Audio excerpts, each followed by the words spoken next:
Novel Navigator. Chapter 111, King made his move. Imperium City, the following morning.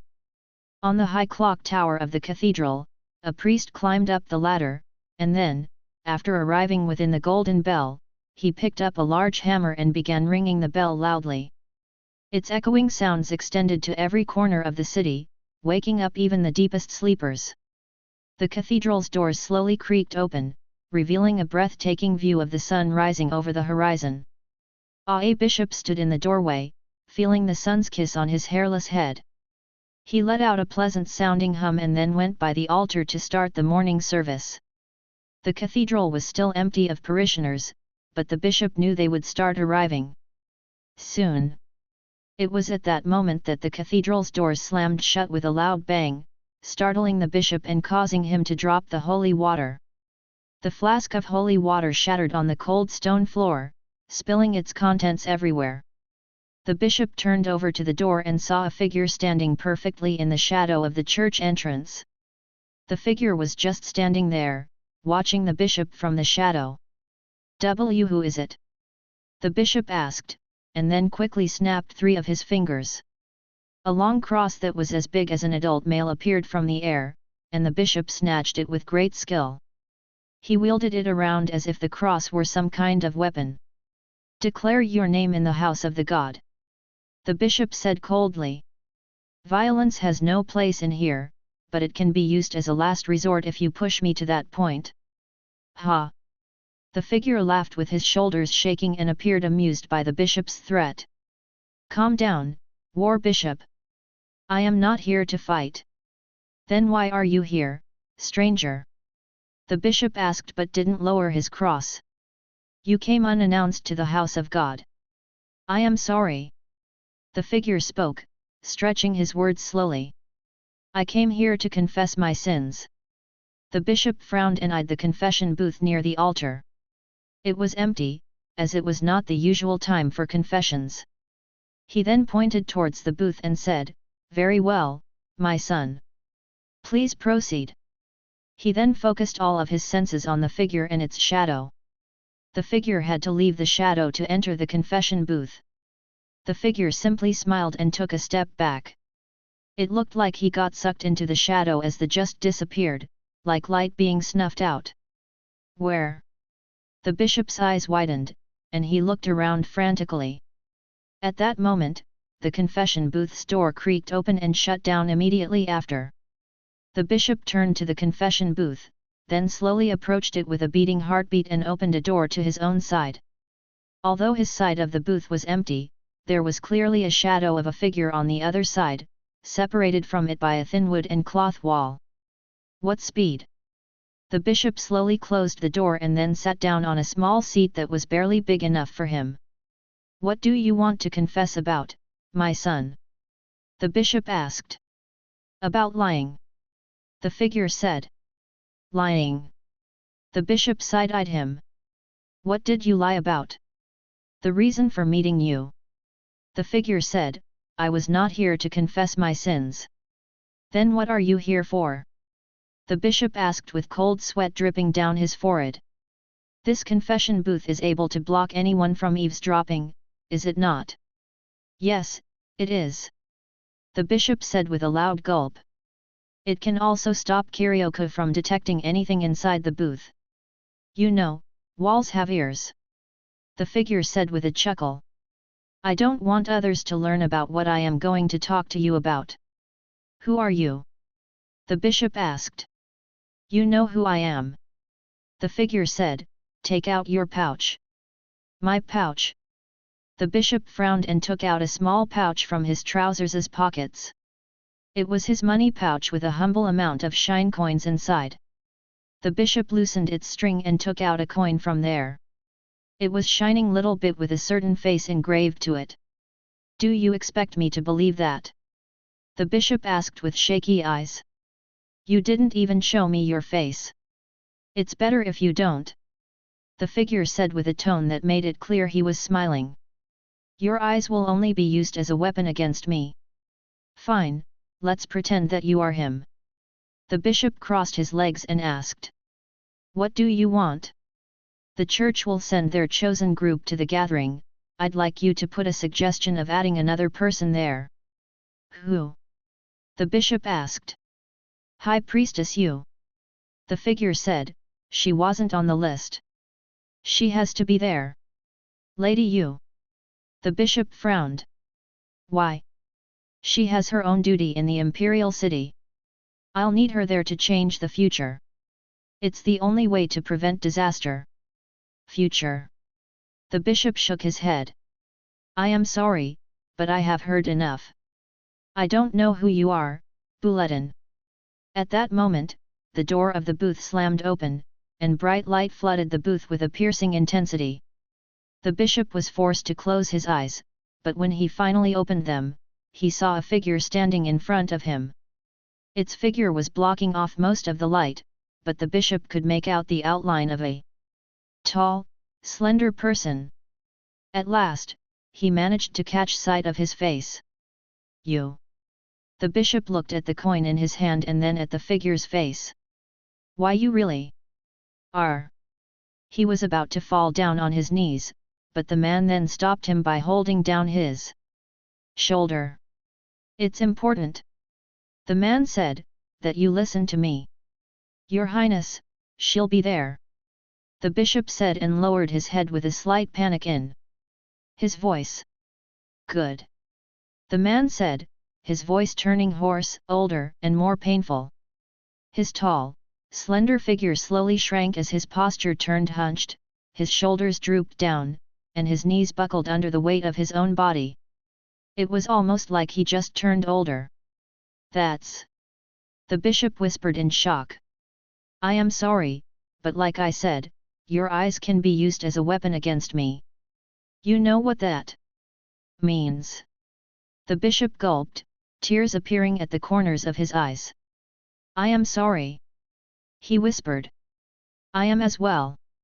The man said, then stabbed his fingers through the bishop's eyes, blinding him. Arg! The bishop screamed in agony, and as soon as the fingers left his eye sockets, his eyes were crushed and blood poured down his face. Tell Lady Yu to go on the next boat to Kuro Island. The man said, she needs to leave. Immediately. I'll make arrangements. The bishop spoke, his voice cracking in pain as he struggled to speak. The man then stood up, hunching and clutching his side as if he were in pain. His footsteps turned distant as he walked away, then the doors opened with a loud creak and stayed open with the sounds of parishioners echoing from the outside. The bishop continued to stand still at the front of the confession booth, the blood from his crushed eyes falling onto the hardened floor. It looked like he was in great pain at first, but then his facial muscles relaxed and he started to look calmer, as if he had received medicine that took all the pain away.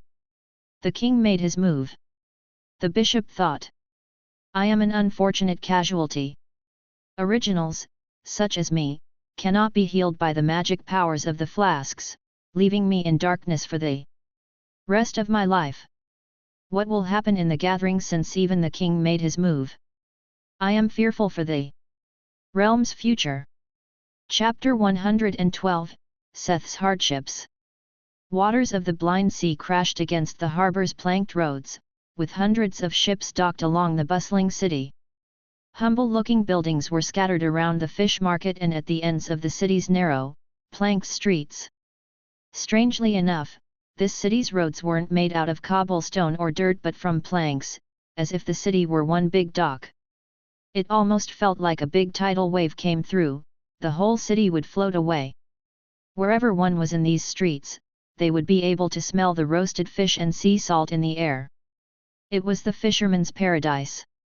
The mercenaries of the city wore open-front leather vests with loose, billowy shirts underneath and wide-brimmed hats to protect them from the harsh sun. They also wore high-waisted trousers, usually tucked into boots, and a few wore tricorn hats that made them look like proper pirates. Pirating was a common practice in these waters. It was not only done by mercenaries, but also by originals, and it was, of course, illegal. This city was Driftwood, the port city. Currently, loud and rowdy laughter came from an open-door tavern down by the docks. Its sign that was hanging by the door had the sigil of a skull with an upside-down mustache and crossed swords. A brown-haired young man left the tavern with the other lens of his glasses cracked and one lens missing altogether.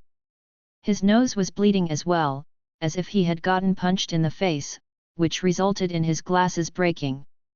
He was clutching a mercenary card with a trembling hand. Name: Seth Hardrock. Level: 1. Affiliation: None. Recruit: D. Rank: Mercenaryman. Another rejection. Seth sniffled and wiped the blood from his nose. He had gone through every mercenary guild in the city and was rejected by them all. Eventually, he became desperate and even went to visit the pirate crews. They rejected him as well, but it didn't end with that. They beat him up for fun. Usually, Tier 4 guilds wanted more members and were less picky about who they let in. It usually didn't matter whether one was a D-ranked recruit, but in Seth's case, he was rejected nonetheless. It was because he didn't look like he could hold his own weight with his scrawny, nerdy appearance. Seth pocketed his mercenary card, kicked a rock at the wall of the tavern, and then walked away down the planked road. The sound of waves turned louder as he arrived at the dock. During his time in Driftwood, he got a job by the dock as a helper for unloading cargo from ships. Maybe I should just become a fisherman or treasure hunter. Seth thought with a sigh. The chance of making proper money with either of them is small. He soon arrived at the small hut by the docks. The small hut acted as a stall, with the front being open to the sea and the counter displaying various fishing and diving equipment. Inside, a grey-haired old man with a broad back was cutting down fish and preparing them for sale. "I am back," Seth said and took a seat by the counter, watching the old man work. "No success, hey." Grayman looked away from the fish to stare at the bruised young man. "What happened to you?" "I went to visit sad mustache pirates," Seth said, rubbing his sore cheek. "You did what?" Grayman frowned. "Are you crazy?" He slammed his long knife through the fish and left the knife there as he turned to face the young man. "They were my last resort." Seth took out his notebook, and there were 6 pages that were full of names and crossed out. At the end of the 6th page, there was the name Sad Mustache Pirates written down, but then Seth crossed them out as well. "I have now asked every mercenary guild and pirate crew in the city." Seth sighed. "They all refused me. What do you plan to do now?" Grayman asked, looking sympathetic to the young man's bad luck. "I don't know." Seth turned his head to look at all the ships docked by. "Maybe become a sailor." "About sailing, do you see those ships?" Grayman nudged his chin to the ends of the docks. There, many 3-sailed ships were anchored in the harbor, each with a unique sigil at the front of their ship's helm. Seth shook his head. "Just some mercenary ships. Those ships are going to Kuro Island." Grayman. "That Kuro Island?" Seth looked interested. "I heard it's full of treasure and danger." "The gathering is upon us," Grayman said. "It's where the strongest of the New World gather." "The strongest?" Seth bit on his nail, his gaze lingering in the direction of those ships. "Grayman!" A shout interrupted them as a long-bearded man came with a bag full of fishes. "I got you some. Put them on the counter, Rim." Grayman gestured. "We were just talking about the gathering." "Ah, the gathering." Rim laughed, and as he sat down beside Seth, a couple of his friends came over to join the conversation. "We saw a fleet of ships not long ago," one of them said with a laugh. "Hey, Seth, how's the job seeking going?" "Not good." Seth leaned against his fist. "Can I join your guys' ship and become a sailor?" "Being a sailor is not as glamorous as you think," one of them said with a laugh. "You're mercenary with the system. As a sailor, you cannot take full advantage of the system, as we almost never encounter chaos beings, unless we sail to the Black Sea, which we never do." A fleet? Grayman asked. Yeah, a fleet of 50 ships. Rim said with a smirk. It was the Imperial Order. They're in control of Kuro Island, so I assume they went there early to prepare for the gathering. Hey, look! Grayman looked towards the waters. As they all turned around, they saw a single ship sailing away with 3 crimson sails unfurled. The sails had a sigil of crimson-furred dog. Crimson Hound mercenaries. Rim whispered with a voice of respect. The resurrected giants. The resurrected giants? Seth asked. What's so special about them? They have only one ship, so it doesn't seem like they have enough ships or people to have a fleet. Ah, you don't know. Rim looked surprised. You came from that tutorial group, didn't you? What do you mean? Seth asked. There were only 3 guilds with S-rankers in their midst: Dying Star, Death, and Imperial Order. Now, there's a 4th, and that's Crimson Hounds. They acquired the newest S-ranker, Adam Palestar. Adam. Seth's voice turned painful with a hint of hate. He joined that guild. Yeah. Grayman nodded. I doubt he is going to the gathering, but all eyes of the mercenary world are going to be on them now. With S-ranker as their future guild leader, there's no doubt they'll be a force to be reckoned with. Everyone talks about him. Adam that, Adam this. I have not forgotten what you did to me. I will have my revenge, no matter how long it takes.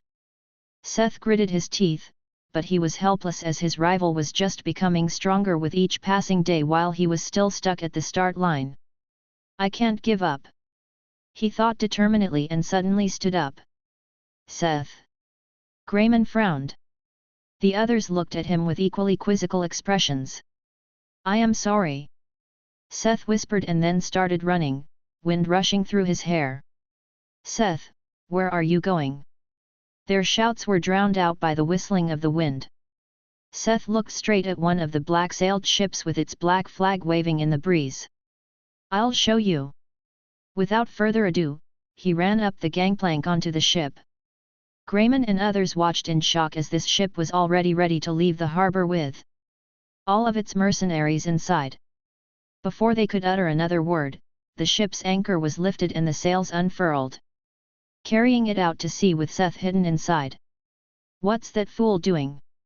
Grayman ran to the edge of the docks, watching as the black-sailed ship sailed away. That's a pirate ship, you fool! That is a pirate ship! Rim walked over to him with an ugly expression. Belongs to the mad pirate Iman. He's strong enough to participate in the gathering. So, that's where the ship is going? Grayman asked. To the gathering? Yes. Rim nodded, a sense of dread creeping over him. If Seth is discovered, they'll crucify him. Iman is known for his ruthless treatment of prisoners and crewmates alike. Chapter 113, Royal Princess. The waves crashed against the hull of the crimson-sailed ship while it continued sailing through the open sea. Leaning against the railing, Adam chewed on the stem of a piece of wheat and watched the strange water creatures glide effortlessly through the water. Mortal Online was a home for all sorts of exotic creatures that were never seen in the other world. Excuse me, Sir Adam. Yet. Adam turned around to see a young servant standing nervously behind him. He was an original, serving the Crimson Hound Guild as a servant boy. It was quite an honor for the originals, who were mostly farmer folk and rarely seen as anything other than commoners. The originals couldn't possess the player's system, which gave them godlike powers. They also couldn't consume player items, such as the flasks of rising moon and setting suns, otherwise, they would burn themselves from the inside out. May I pour you a drink? The young servant asked, holding a flask of water and a small cup in his hands. Sure. Adam responded, taking the glass from the servant and gulping down the water. The servant bowed and quietly returned indoors to finish scrubbing the floors from dirt. In the captain's quarters, Digby shook in his seat while the waves crashed against the ship's hull. The gas lamp flickered on the table while Digby was trying to read some text that was barely legible in the dim light. The door was opened slightly, and Valera stood in the doorway, then gently knocked on the door to gain Digby's attention, as he didn't even notice that the door had opened. "What is it?" Digby asked as he slammed the book shut in frustration, as he couldn't make any sense of the text because of the dim lighting. "We're about to reach the pirate graveyard," Valera said. "We cannot afford to go around it, or we'll be late for the gathering." "I understand." Digby nodded. "Full power ahead. Also, ready the cannons. Let's hope there isn't any need for them."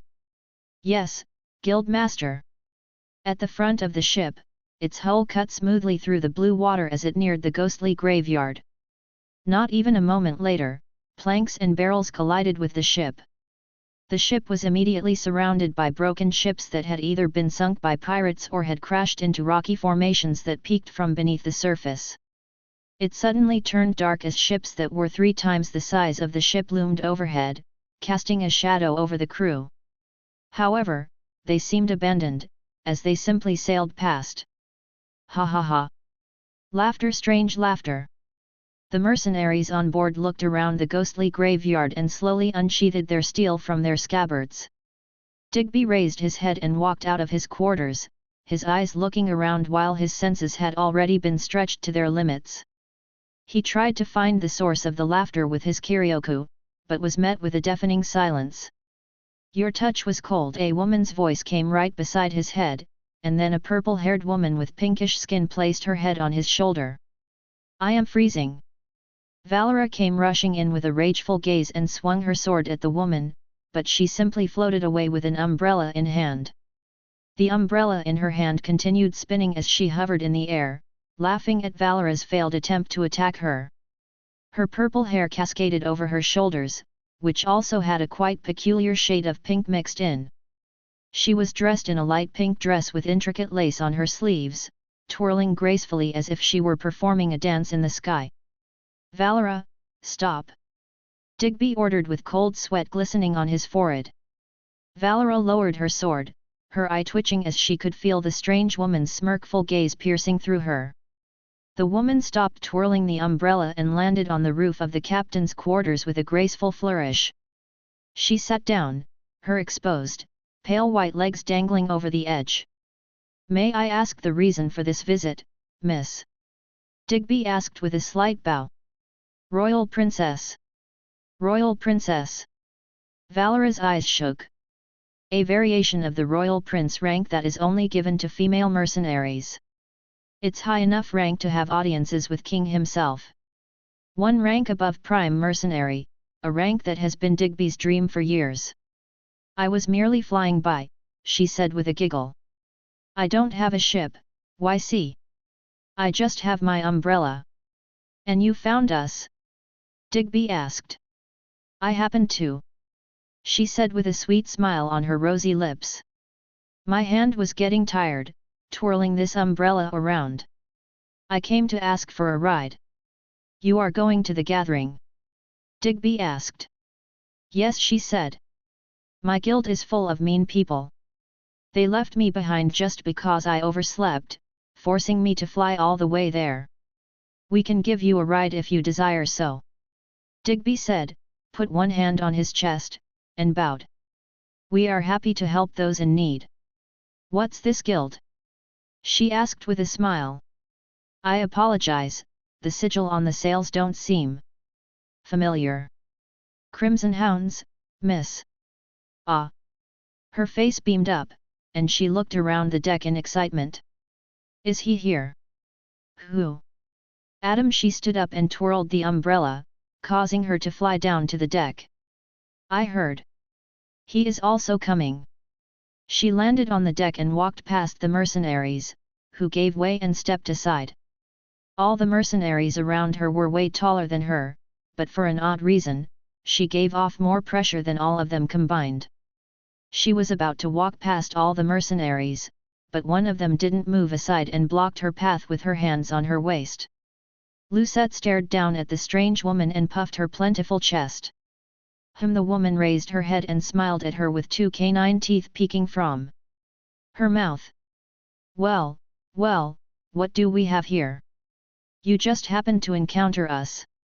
Lucette asked. Are you sure you didn't find us because of a specific person? You do not believe me? She asked and giggled. I never lie. You haven't even told us your name, Lucette said. I am not letting you get close to him without telling your intentions first.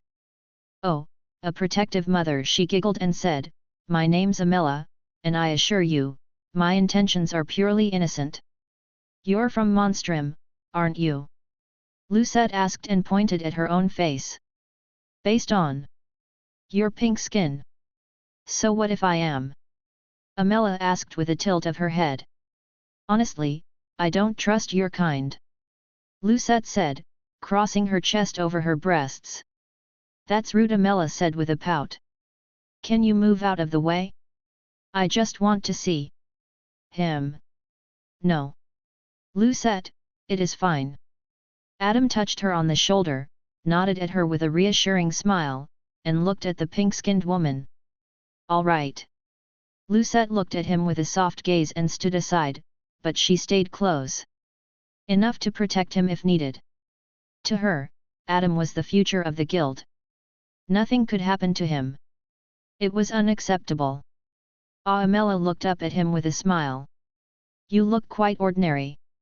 Disappointed, Miss Amela? Adam asked with a smile. No.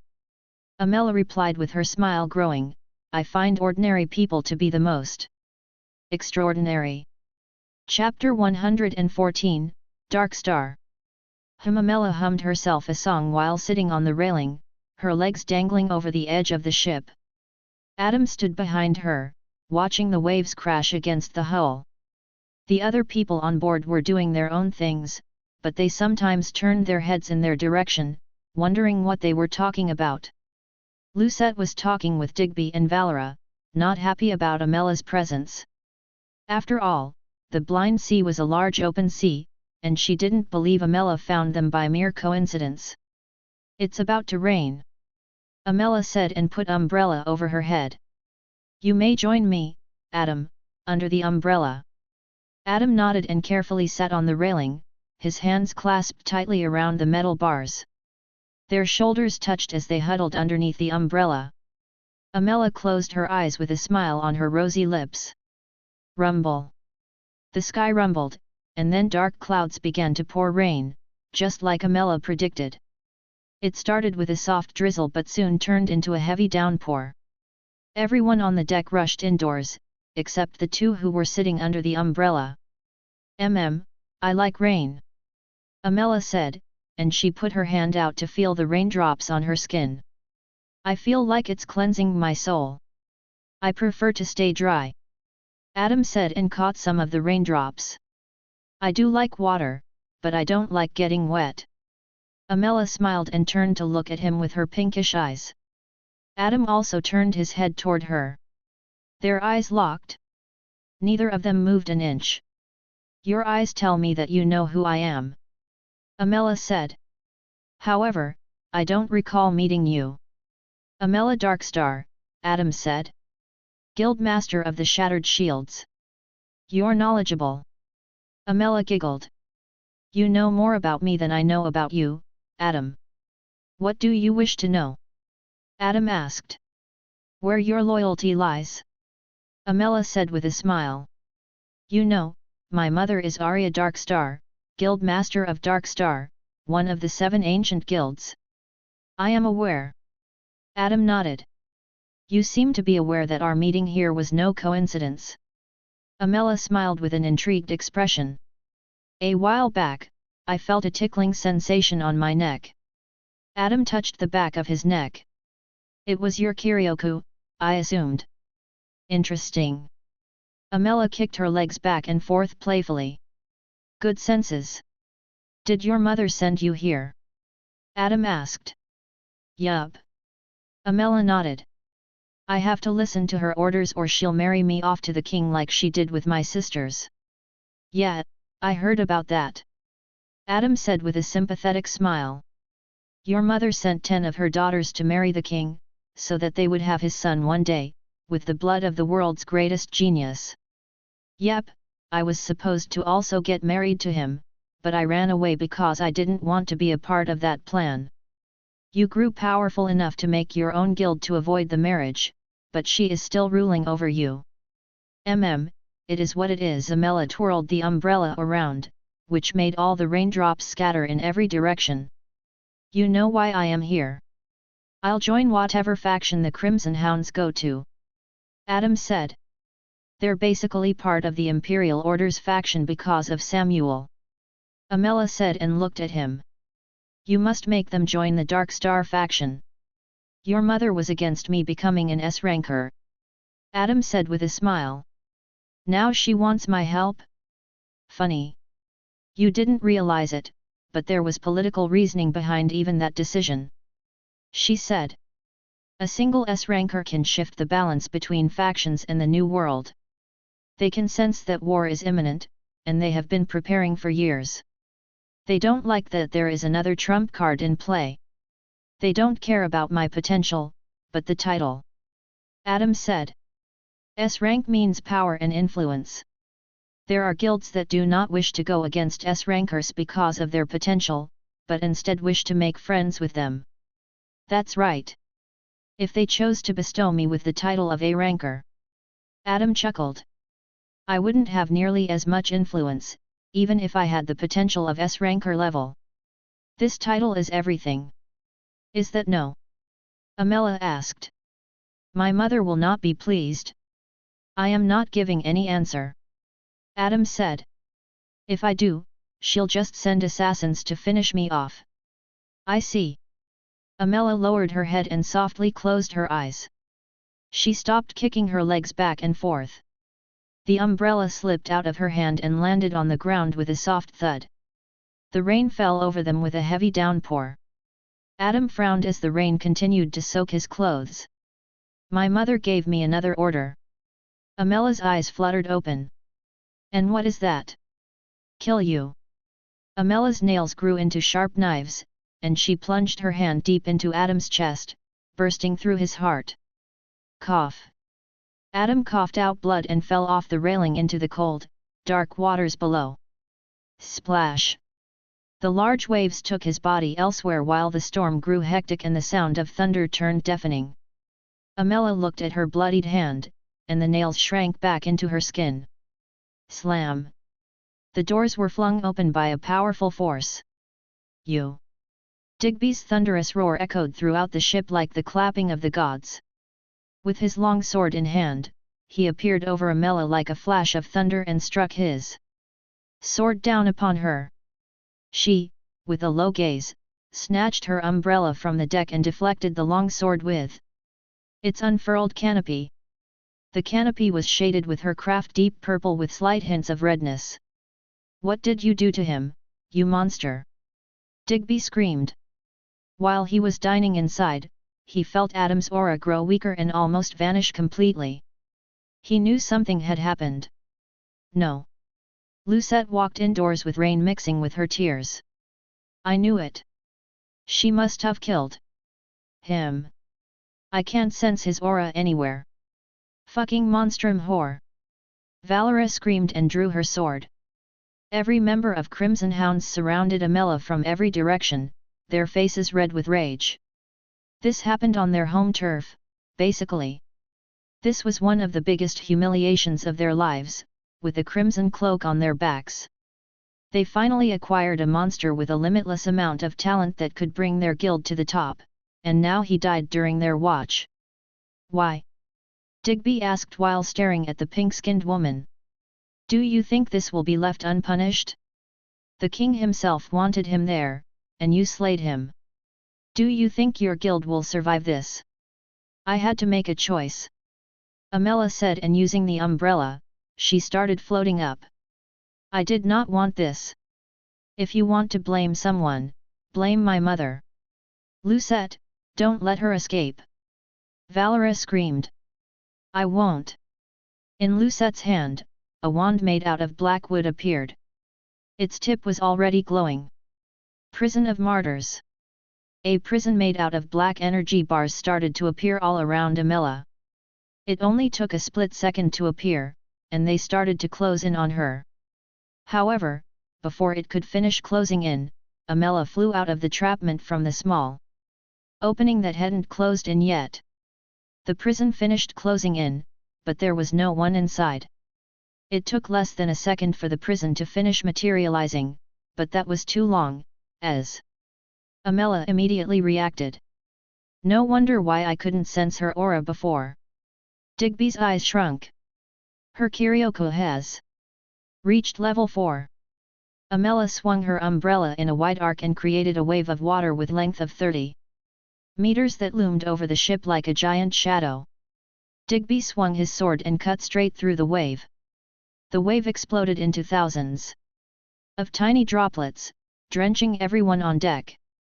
Amela watched as her attack failed. She was entirely drenched by the rain, her hair sopping wet and sticking to her face in clumps. It made it hard to see her facial expression or whether she was sad or not. Mother.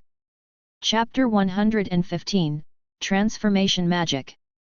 Thunder rumbled across the dark clouds, and silvery lightning danced across the turbulent sky. Large waves rocked the ship back and forth. The waves were turning dangerously high.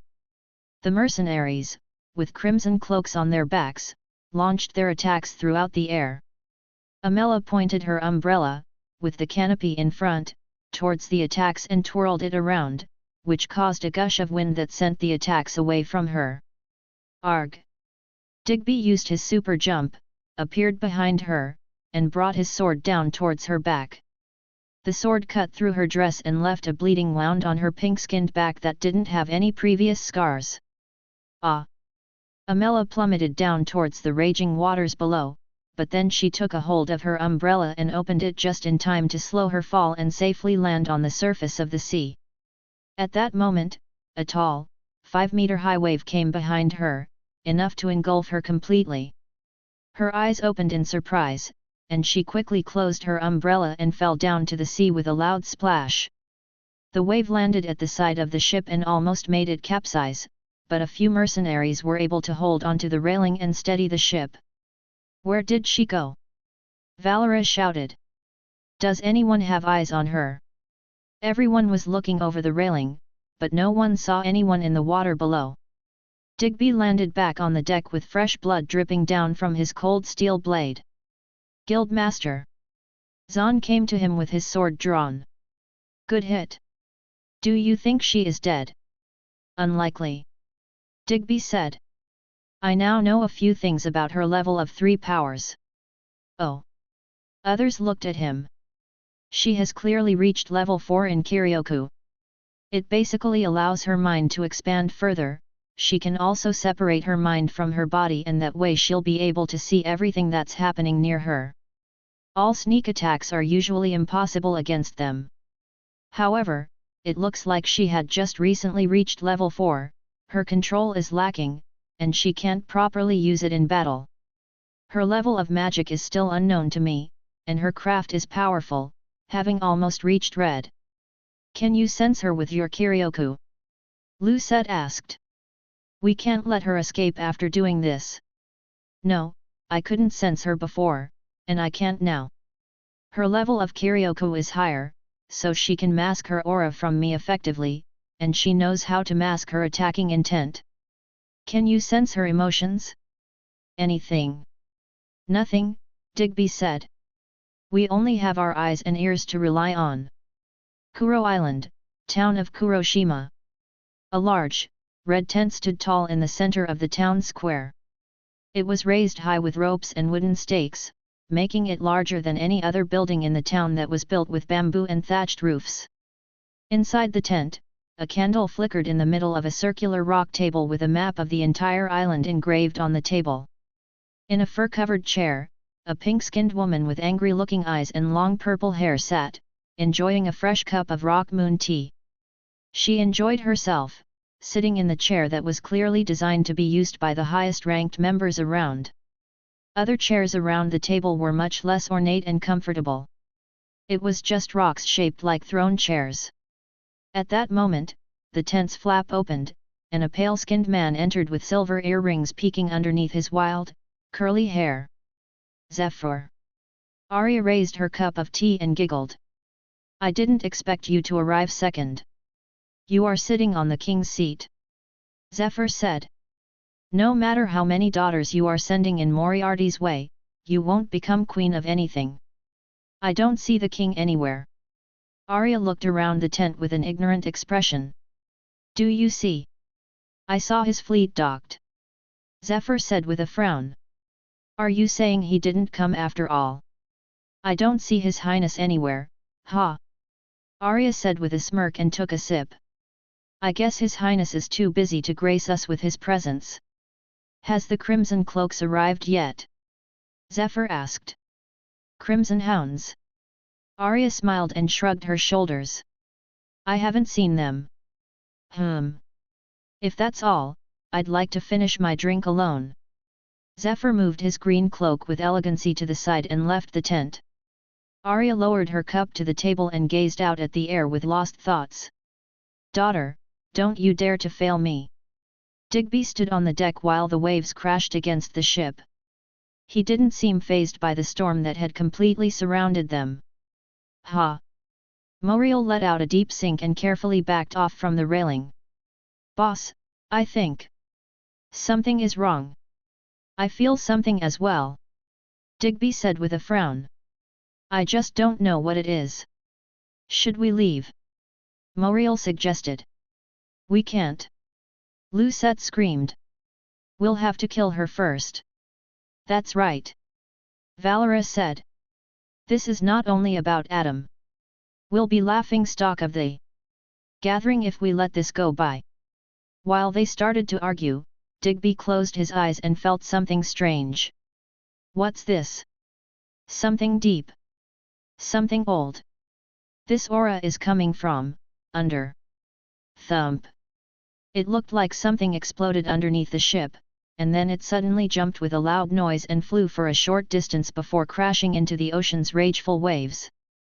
A few holes appeared in the hull, and water started pouring throughout the lower levels. A tall fin emerged from the water, circling around the ship. It was pink in color and covered in shimmering scales. Digby jumped to the railing of the ship and saw the fin emerge and disappear beneath the waves. So, that's your special magic ability. Digby said and then shouted to the rest of the crew. Watch out! She is using transformation magic. Transformation magic. Lucette frowned.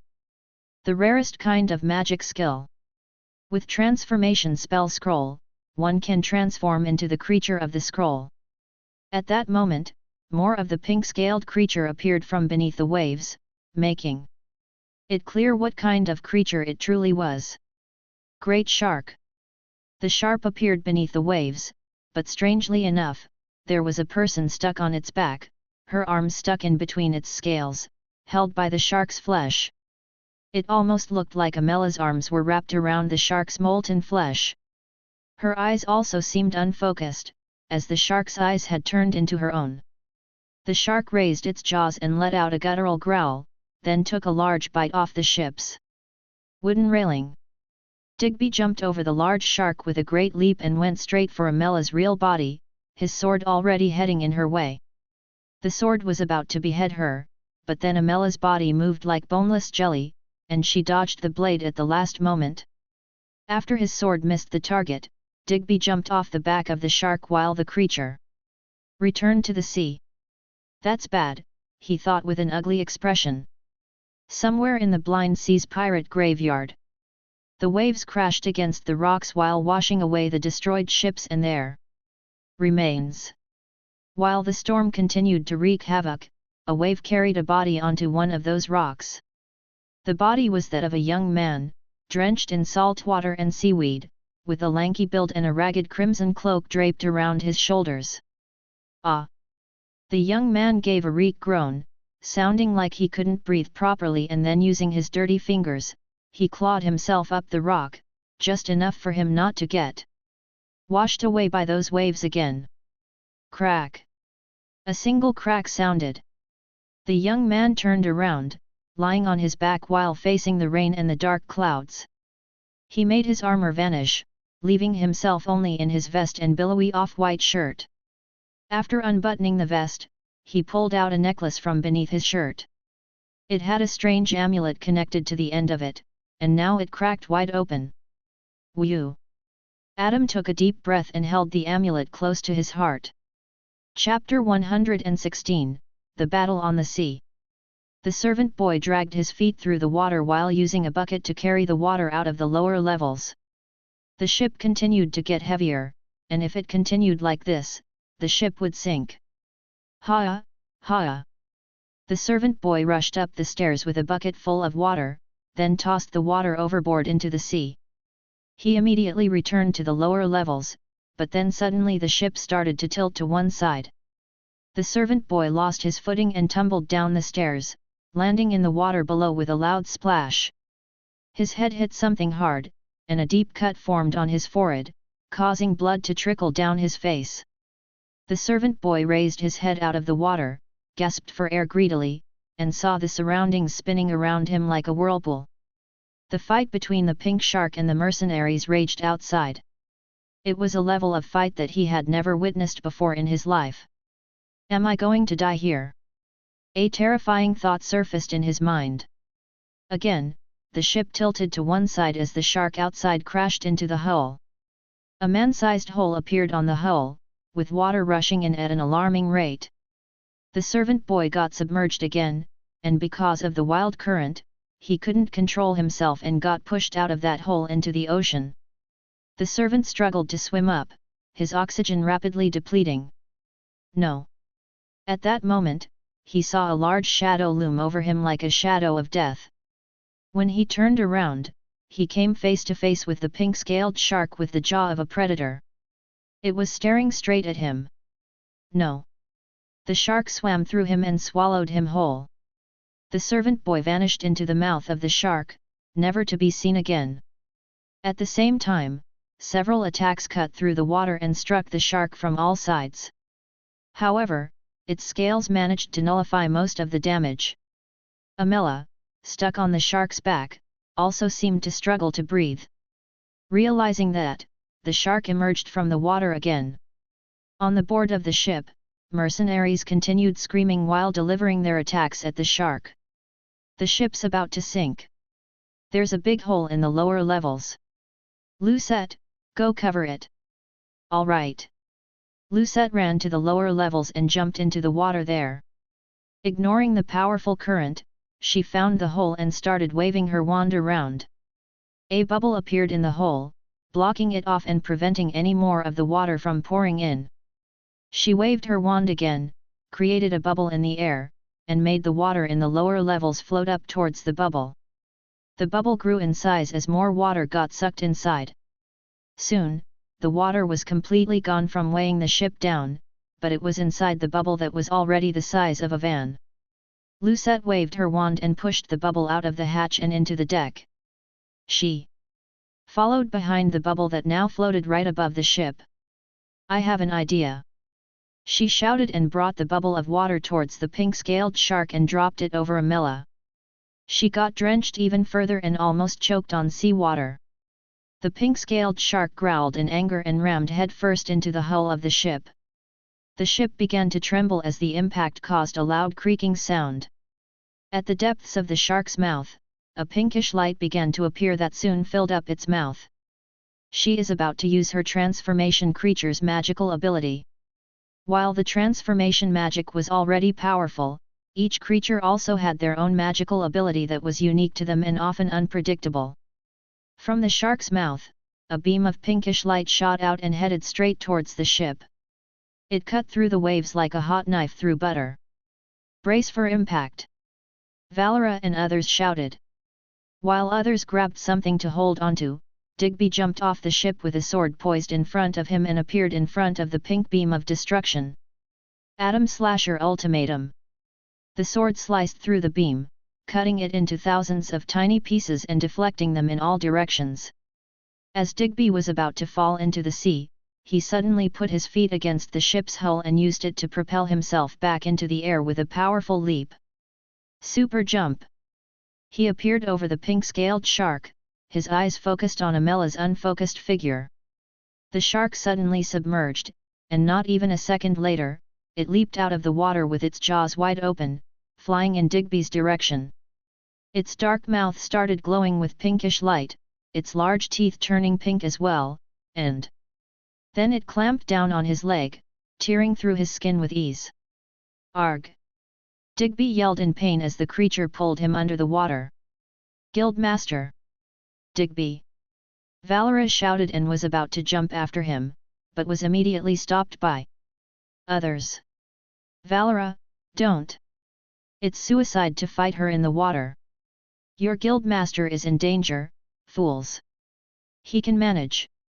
At the depths, Digby coughed in pain, and accidentally swallowed tons of water that filled up his lungs. The shark bit through his leg and swallowed it whole. That allowed Digby to finally get free of the shark's clutches. However, the shark immediately turned around and chased after the one-legged human. It opened its large jaw and shot out rays of pink light that looked like laser beams. Digby's arms moved quickly, and his sword cut through several of the laser beams, but one of those beams pierced through his waist and left behind a hole as big as a basketball. His Kyryoko was running at full speed, but he still couldn't do anything against those incredibly fast beams underwater. She couldn't use her Kyryoko properly on the battle before, but now she is entirely moving instinctively. I hate fighting against instinct warriors. Instinct warriors, a rare breed of mercenaries that can tap into the powers of their instincts to fight purely on instinct. It allowed them to become very unpredictable in battle, making them formidable opponents. The shark growled and suddenly turned around and leaped off the water with its teeth baring. It jumped towards the ship suddenly. The mercenaries were taken off guard. A beam of pink light flew out of its mouth and cut through several of the mercenaries. They were shocked at the unexpected attack, and then the shark's sharp teeth bit through them like a human biting through a piece of chicken. Others watched in horror as a couple of their friends died in such horrific fashion. You! Lucette bit through her lip with tears rolling down her cheek, and then she waved her wand, which created a sword slash made out of the air. The air slash flew throughout the air and cut through into the shark's scales. However, its scales were tough and managed to nullify most of the damage. Digby! Valera shouted over the railing and didn't see their guildmaster anywhere. The shark returned to the sea and submerged, vanishing from sight. In the dark depths, the shark circled around the ship, preparing for another attack. At that moment, on the shark's back, Amela's eyes regained their focus, and she looked around with a horrified gaze. She was thrown out of her instinct state. I see. I now remember what happened. Amela felt her chest turn tight as she remembered the events that led to this. I should get going, Mother is probably waiting for news. She took complete control of the shark and started steering it away from the ship. Her emotions were out of control, reducing her control over Kyryoko. Thus, she didn't notice that there was a person grabbing the shark's tail and trying to pull themselves onto its back. At last, the figure crawled up the shark's back and arrived near her, outstretching his sword wielding arm towards her. At that moment, the sword stabbed through her back, into her heart, and out of her chest. Amela gasped in shock, causing the rest of the air to be knocked out of her lungs, and then seawater poured into her mouth.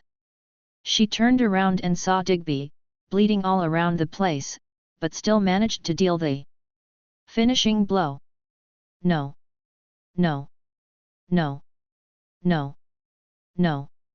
No. Amela's eyes shook as she saw the darkness surround her vision. She hatefully scratched her nails across Digby's face, leaving deep gashes in his skin, but then she felt a suffocating feeling of death. No. With that one last thought, Amela collapsed into Digby's lap, her eyes dead and lifeless.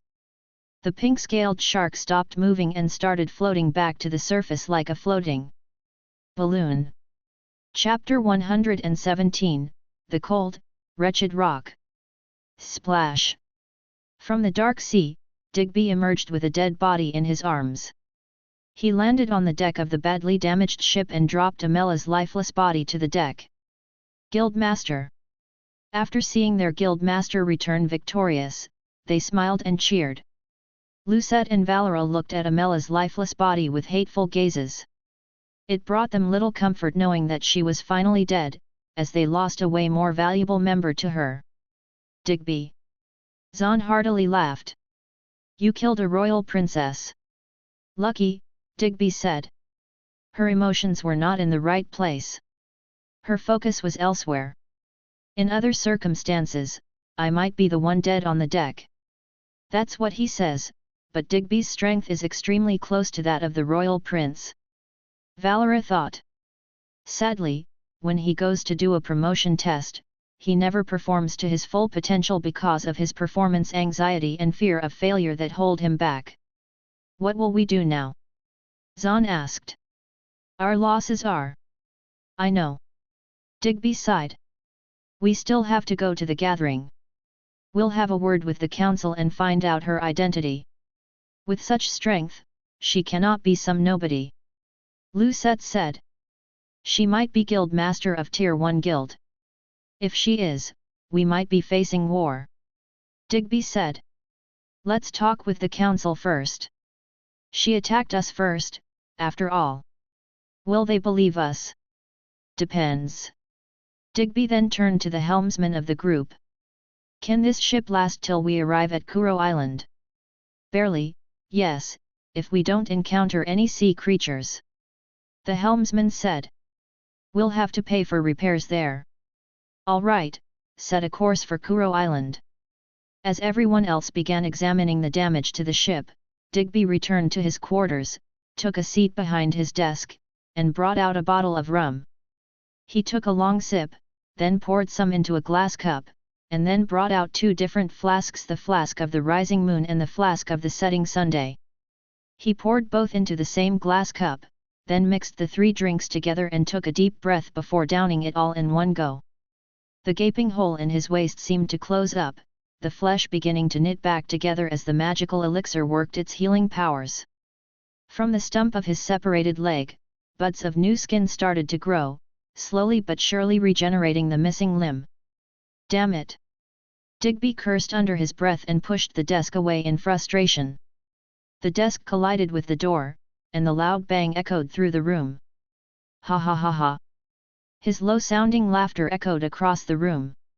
During the past few years, he has felt immense helplessness.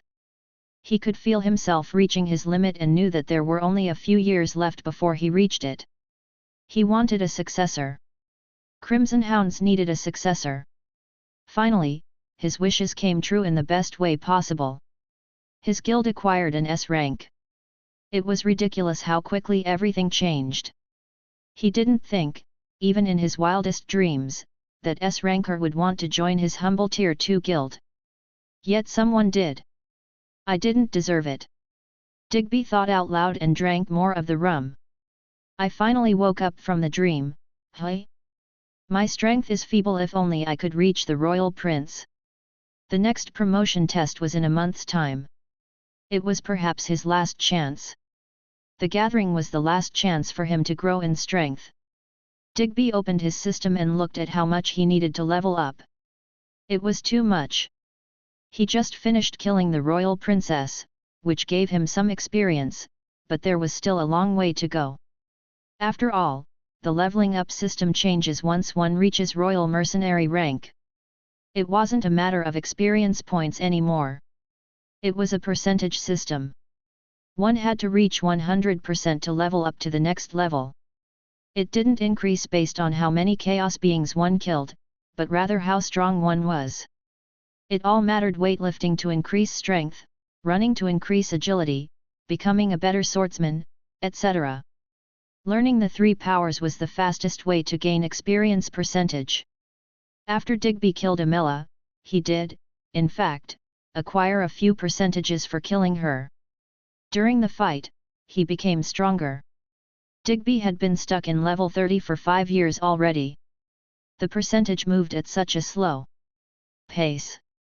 He was currently stuck at 81%, a 2% increase after killing Amela, his biggest increase in percentage in a very long time. That last 20% seemed impossible to reach. It would probably take him another 3 to 4 years, but unfortunately, he didn't have that much time. If only. Digby shook his head and rumbled in drunken incoherence. He then put the glass cup down and took something out of his inventory.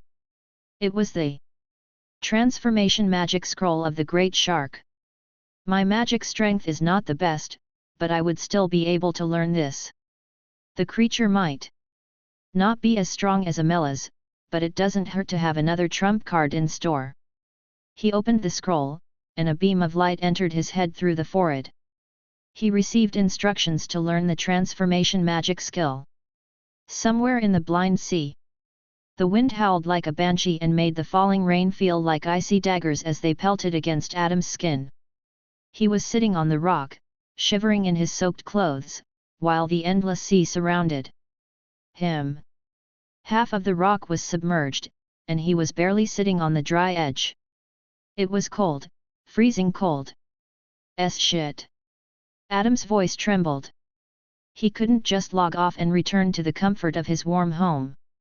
If he wasn't logged in and the ship happened to pass by, he would miss the chance to be rescued.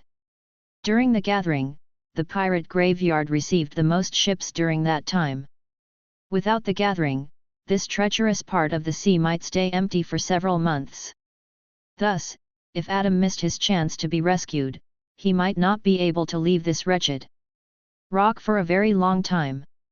However, he had a bad feeling that he might not be found. The waves might have brought him somewhere further from the known shipping lanes that led to Kuro Island. At this point, he didn't care whether some pirate crews discovered him. It would still be better than being stuck on this rock. The cold and stormy night passed. Near the fog-shrouded Kuro Island, a crimson-sailed ship sailed through the mist and approached the harbor of the island. It was clear to every onlooker that the ship was not in top condition.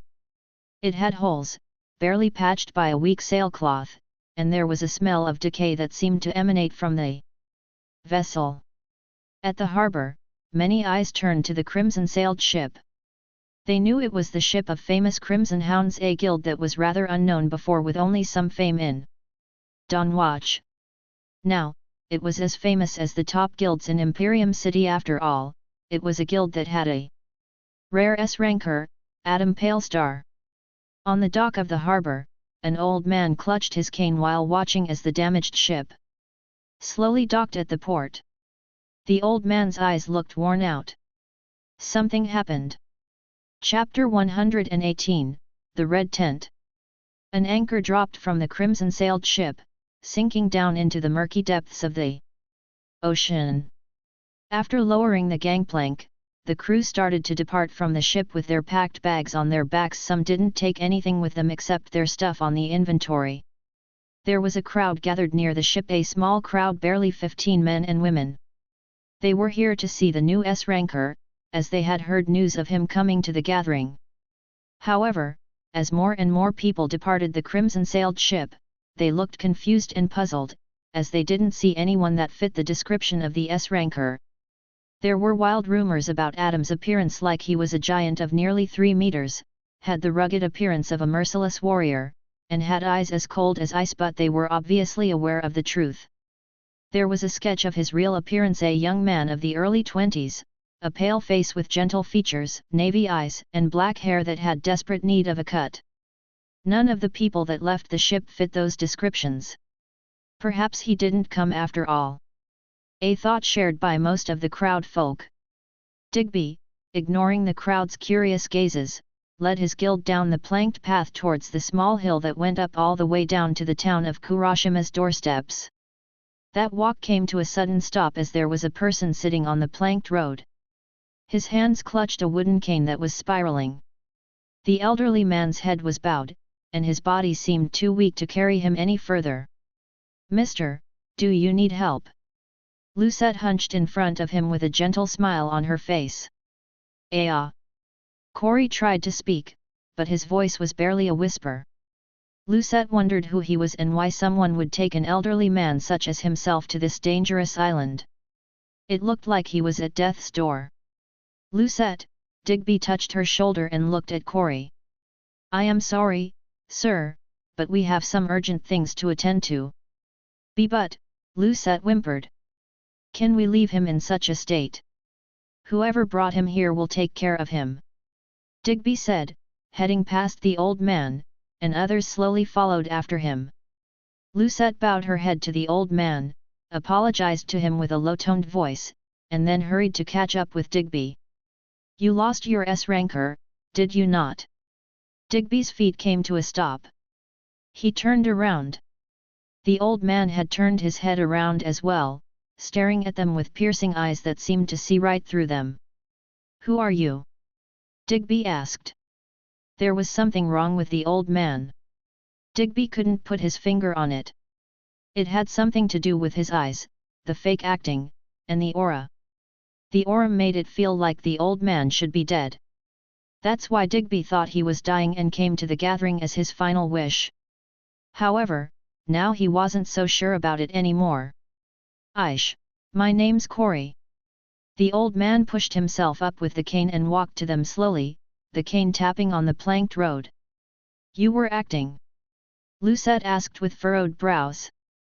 I was just resting. Corey said with a chuckle. My bones are like jelly when I don't get enough rest. I was standing there, waiting for you guys, for a couple of hours. I strained my old body, why see? Why were you waiting for us? Digby asked. I am here on behalf of His Highness. Corey said with a chuckle. I was told to get you to the red tent. Is the king waiting for us there?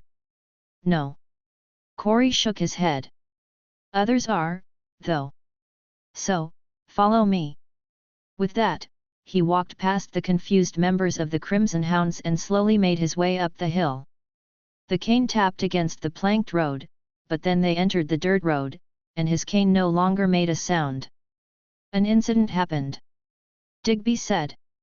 The king would probably like to hear it. He already knows. Corey said. Little Adam died, didn't he? How? Digby's brows furrowed. The king knows a lot of things. Corey said with a smile. That's why he has already gathered the council on the red tent. They'd like to know about the incident. They made their way through the newly resurrected town that had been abandoned for a whole year since the last gathering. The wheat had grown, but it was already being cut and cleared away by the servants. The dust and cobwebs had covered the windows and doors, making it difficult to see inside. That was also currently being taken care of by the servants. A new life was beginning to take shape within the old walls of the town. After a short while, led by the old man, they arrived at the red tent in the center of the town square. The old man opened the flap, revealing a beautifully decorated interior. Digby, please enter. Corey said, opening the flap wide enough. Others, wait outside. Digby stepped into the red tent, his sheathed sword clinking against his side. Corey followed right behind and closed the flap behind him. The red tent was warm, sealed off from the cool, windy air outside. 7 figures were gathered around a stone table that had engravings of the map of the island. They were all sitting on their hard rock thrones. The fur-covered throne at the head of the table was empty. Who is this? Ambrose asked, and his voice was rough, almost like he was having a sore throat. Digby, Guild Master of the Crimson Hounds. Corey introduced him and then circled around the table until he arrived by the fur throne. He sat down on it, resting his exhausted legs. That's the king's seat. Arya said with a raised eyebrow. Why are you sitting on it? I am His Majesty's spokesperson for this. Corey said with a chuckle. Also, I am exhausted. Give this old man some rest, will you? Humph. Arya scoffed and turned to Digby. We asked to meet with the new S-ranker. What do you want? Inwardly, she was trembling in excitement. She wasn't a fool. There was clear sadness in Digby's emotions. It could only mean one thing. My foolish daughter succeeded, after all. There was an incident, sirs. Digby said with his head slightly bowed. We were attacked in Pirate Graveyard, and unfortunately, Adam perished in the process. Silence. It was pretty surprising news. It wasn't every day that S-rankers would die. They were often quite protected because of their immense potential. That's why this was quite an anomaly. A few of the council members smirked without any remorse. They thought it was funny and also made fun of Digby. S-ranker was clearly the most valuable member of the Crimson Hounds. Way more valuable than any arch-warrior that was filling the ranks of his corps. Yet, they couldn't protect him. Who did that? Zephyr asked. He wasn't laughing or smiling. A royal princess that goes by the name Amela. Digby said. She was there to speak to Adam at first. However, while I didn't know what they were talking about, I suppose the talk didn't end on nice terms, and she killed him. Amela. Orion tapped his finger on the table. Any description? A pink-skinned, purple hair with a few pink threads, a decently beautiful woman, a slightly below average height, and a slender build. That does remind me of someone. Orion said and threw a sidelong gaze in Arya's direction. He wasn't the only one. Everyone threw some kind of gaze in Arya's direction. The description was a nearly perfect match for Arya. While she couldn't possibly have been the one to do that, perhaps someone close to her could have. Don't you have a daughter named Amela, Arya? Palestar asked calmly and formally. A guild master of shattered shields, if I recall correctly. Chapter 119, Board has been laid. Getting asked such accusative questions didn't faze Arya. She knew they had nothing on her, so she kept her rose-lipped smile unflinchingly in place. A worthless daughter of mine, she said. I disowned her a while ago. I have nothing to do with her. If she doesn't come willingly here to say her piece, I am suggesting to put a bounty on her head and declare her guild an enemy of the crown. Athena said. She was a middle-aged woman, beautiful like a flower on a bright summer day, and had green eyes like moss. She was a warrior. A proper battle-born woman. There's no need for that. Digby said. I killed her. The avatar of hers had already vanished from the deck of my ship. Arya's unflinching smile finally had a crack. The corner of her lip was twitching. It was clear that the news took her by surprise. Oh! Orion smiled. Most impressive, Digby. Thank you, sir, but I was lucky. Digby said with a short bow. Her emotional state was not in the right place. That vulnerability was the cause of her death. That's very stupid, Arya loosened her clenched fist and said. We needed to question her, and now she's dead. This wasn't according to her plans. It was a big loss for the Darkstar family. Amela was powerful. She was disowned, but Arya still had her clutches on her. Losing someone so powerful was painful. Not necessarily. Bartholomew spoke his first words. It's most likely that we won't see her anymore. It took her, 10 years to reach her current level of strength. That's the average amount for an A-ranker to reach that level of strength. Orion nodded. It's likely that she won't be coming back to Mortal Online. Adam will have answers about his death. If that's all, I must go. Zephyr rose back to his feet impatiently. The rock throne almost toppled over from the force of his movement. Why such a hurry? Palestar asked formally. Matters to attend to. Zephyr said, ignoring the questioning gaze of the others, and left the red tent without another word. Arya, are you sure you didn't know anything about your daughter's intentions? Athena asked. She didn't sound like she was accusing her of anything, but her words clearly implied something. I haven't seen her since I disowned her, Arya said. Athena rose up, her body-tight armor clinking as she moved. Shame. I was looking forward to meeting him. I suppose this is the ending of the meeting. Corey stood up with a smile. Thanks for coming. The king is also grateful. I hope next time the king is actually participating. Palestar said and rose from his rock throne. Corey just smiled, not speaking a word. Then he watched as the council departed one after another from the red tent. Digby was still standing at the back. The king is saddened by Adam's death. He likes you to have this. Corey handed Digby a small, folded piece of paper. What's this? Digby asked and unfolded the piece of paper. It was empty. Yellow, with nothing drawn or written. The king intended for Adam to have this once he comes back from the Dark World. Dark World, a place where the players went after their deaths. They would spend a couple of hours there before respawning back. For some odd reasons, no one ever kept their memories of the Dark World, except that they had been there. The only thing they remembered was a feeling of unease and darkness that lingered. May I know what this is?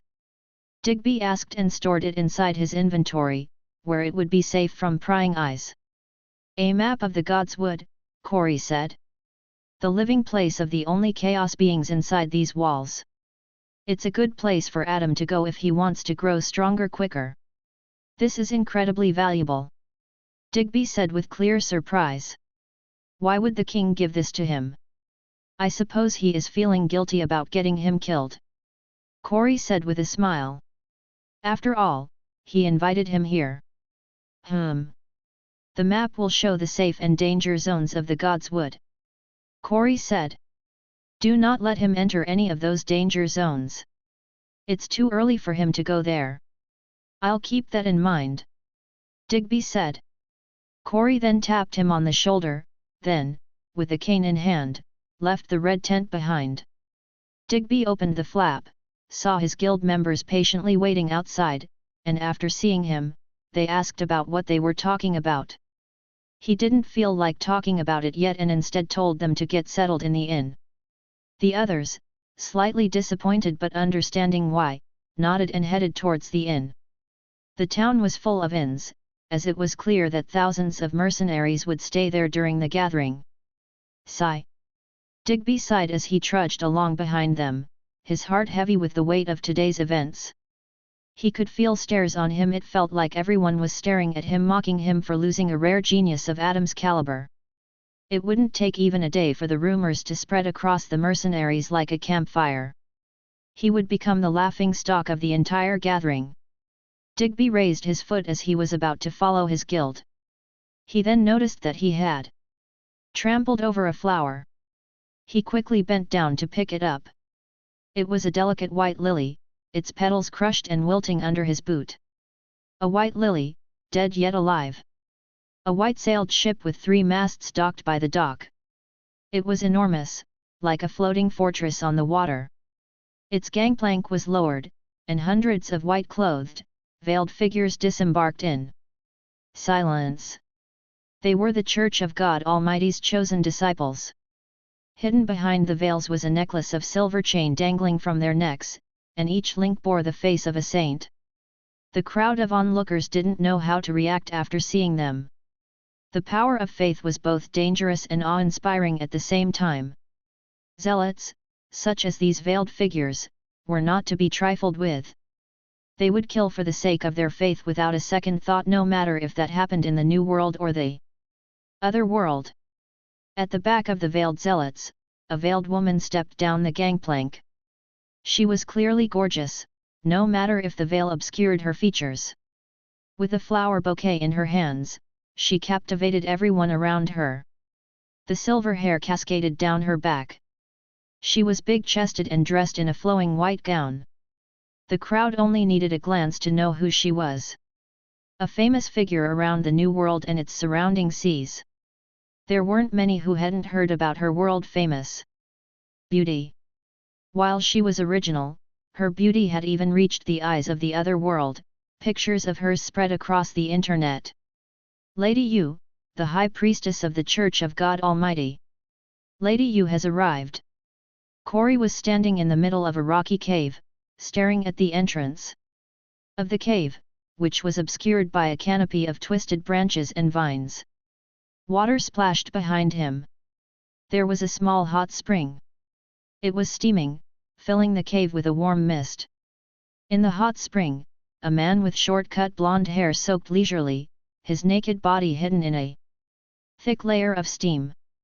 Conrad let out a contented sigh. Good. The blind-eyed bishop did well. What now? Corey asked. Nothing. Conrad said with a chuckle, his face hidden in the steam. Every piece has been laid on the board. Now, it's time to wait and see how they move. Chapter 120, Festival of the Gods Wood. It was cold. Bone-chillingly cold. The wind whipped through the air, making it feel even colder, and it didn't help that the sea's icy waters lapped at the rock. Adam was hunched right in the middle of the small rock. He was shivering, regretting many of his choices. There wasn't much to do on this god-forsaken rock except shiver in the cold, avoid splashes of water, and look blankly ahead at the hovering interface. He was looking at the health bar, watching as it slowly dropped. It was almost like a clock ticking down to his demise. Without last night's storm, it wouldn't be so cold. Instead, it could be rather warm as summer was approaching, only a couple of months away. Now, because of last night's storm, the sun is hidden behind a blanket of clouds. The wind howled as well, unfortunately enough. Adam had already changed his clothes several times. Unfortunately, it only took a half hour or so before they were drenched again. With a shaky hand that trembled like a leaf in the wind, he retrieved a whistle, placed it between his lips, and blew weakly. The whistle's weak sound echoed for a short distance. It was worthless in this situation. The whistle was never designed to travel long distances. It was only meant to alert someone nearby. With the same trembling hand, he put it back in the safety of his inventory. The sea breeze picked up, and the waves again started to swallow the rock whole. It wasn't as big a wave as yesterday. Very small waves, barely ankle height, but the rock was already barely above the surface, and now it disappeared completely under a thin layer of water. Adam's buttocks felt the cold water seep through his shorts. The water then receded and left the rock. It became drier, but still damp. Amela. Adam suddenly thought. She was a person he knew from his past life. Not closely. However, he was still somewhat familiar with her. The way she acted today was strange. Well, the way she spoke, she wanted to avoid the future, which I know that'll happen to her. 5 years ago, the festival of the gods would. The blooming cherry blossoms fell from thick trunk trees that almost seemed like they were half alive and made the ground look pink. A large festival was ongoing. Tents were put up, hundreds of them, around the entrance of the forest. It was a special hunting festival. Those with brave hearts and steel minds would enter the wretched forest of God's Wood. Unlike its beautiful appearance, it was a hellish landscape of death and decay.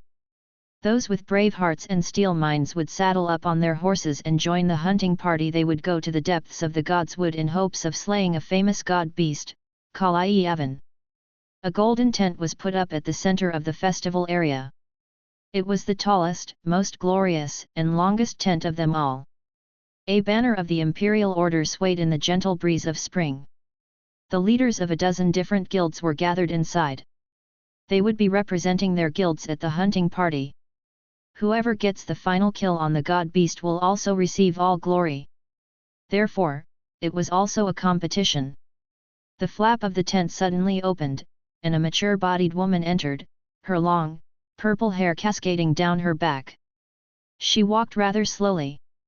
Most likely because of her round, pregnant belly.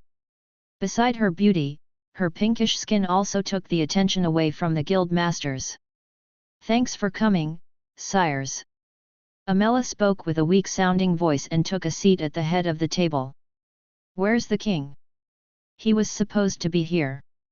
"My husband is unfortunately sick," she said. "Therefore, I am here as her spokeswoman." It disappointed many of them, but they still nodded and didn't show their displeasure. She was still one of the king's many wives and had become quite powerful in her own right. "We have received a sighting of the god beast," Amela said and opened the map of the god's wood on the table. "Right there." Her finger was tapping at the area of the map that was red in color. It was one of those danger zones. They all expected it, but it was much deeper in the forest than they expected. "Any questions?" she asked. A person raised a hand. He was tall and broad-shouldered. A serious face, battle-hardened, and a small beard budding on his chin. At the back, on his shield, was a sigil of a platinum lion. "Yes." Amela turned to the unfamiliar man. "You are?" "My name's Adam Palestar, madam." Adam introduced himself. "Oh, platinum mercenaries, correct?" "That's right, madam." "What is your question, sir?" The other guild masters stayed silent. They had, of course, heard the name lately. They were all renowned guild masters, battle-hardened by the Great Guild War. However, currently, the new rising star the Adam was on the tongue of everyone. While he was yet to be as powerful as others currently, royal mercenary for some odd reason, powerful mercenaries flocked to his newly created guild like crows around a corpse. No one knew why, except the ones that joined him. They had faith in Adam. His charm, wit, and intelligence had a magnetic effect that drew people in. "I'd like to offer a ceasefire," Adam said with a smile. "Ceasefire?" Amela asked, uncertain of what he meant. "In this tent, half of the men won't return." Adam looked at others. They knew it as well. "The biggest casualty is the result of the competition. I think it is such a waste. The festival of the God's Wood was supposed to bring others closer. This is pretty counterintuitive. I know everyone wants to slay the god beast and claim glory. But at what cost? Every year, during the festival of the God's Wood, 5, 6, sometimes even 9 guild masters perish in the hands of Kalayavan before that beast is finally killed. If we work together, that number can become 0, can it not?" Amela stared at him silently. Then she looked at others. They threw snarky looks in Adam's direction, thinking that he was just a foolish, naive child. They would never work together. Their pride was rock hard, their ego as big as the God's Wood mountain, and their desire to win at all costs was blinding them to the possibility of cooperation. "All right." Amela smiled. "Everyone, I give you an order, in the name of King Moriarty, the hero of humanity, the ruler of the originals and the first men. You must work together." A silence fell over the tent. They were surprised. They looked at each other and wondered whether they would be trustworthy. They couldn't possibly put their lives in their hands. "If you break the oath, you'll be branded as a traitor to the crown," Amela said with a cold, chilly smile. They all paled. None of them were foolish enough to go against the crown. It was just one pathway to an early grave. Also, Amela looked at a smiling Adam and said, "Since this was your suggestion, if you let even one of them die, it'll be on you, and you'll be forbidden from participating in this festival in the future." "All right," Adam said with a cocky, confident smile. It made Amela wonder. Why is he so confident? Was he so confident in his strength? He should be weaker than the other guild masters present. They were all prime mercenaries, after all. No. Adam was not confident in his strength. He was confident in the shield on his back. "Not a single harm will come to them," Adam said with a smile. "That's my oath." Amela's eyes widened into round orbs. Her heart skipped a beat. She realized something. Adam was not an ordinary mercenary. Mercenaries were often warriors. A sword and spear were their tools of the trade. But Adam was different, he was a protector. I heard rumors about him. In the town of Yale, he protected thousands of originals with just his shield and sword. Ordinary mercenaries would just let them die and focus on their own profit. He didn't let anyone die that day. Who? Adam breathed out cold air. He returned from his dream world. He was back at the wretched, God-forsaken rock. It was almost like he could still feel the warmth of that tent. The smell of burned wood and the sound of crackling logs. He missed that dearly. I need some rest. Adam rested his head on his knees, his eyes closing into a peaceful rest. It looked like he was just going to have a short nap. However, his health started dropping at an increased speed. With this speed, it wouldn't even take another 5 minutes before he died. Rumble, rumble, rumble. A rumbling sound, almost sounding like the rumbling of thunder, sounded. Yet, there was no thunder. It came from the air, somewhere. A short while later, a figure appeared in the air above the rock. His legs were kicking in the air. With each kick, the air exploded, and it allowed him to stay on the air, as if he were air walking. With each explosion, a rumbling sound trembled across the sea. It was the result of this figure's airwalk. He landed on the small rock, his shoes landing on the underwater part of the rock, but he didn't care that his shoes and socks got wet. He took Adam into his arms, holding him steadily against his chest, which warmed the freezing young man. Zephyr looked at the young man with his deep, navy eyes. He does look like you.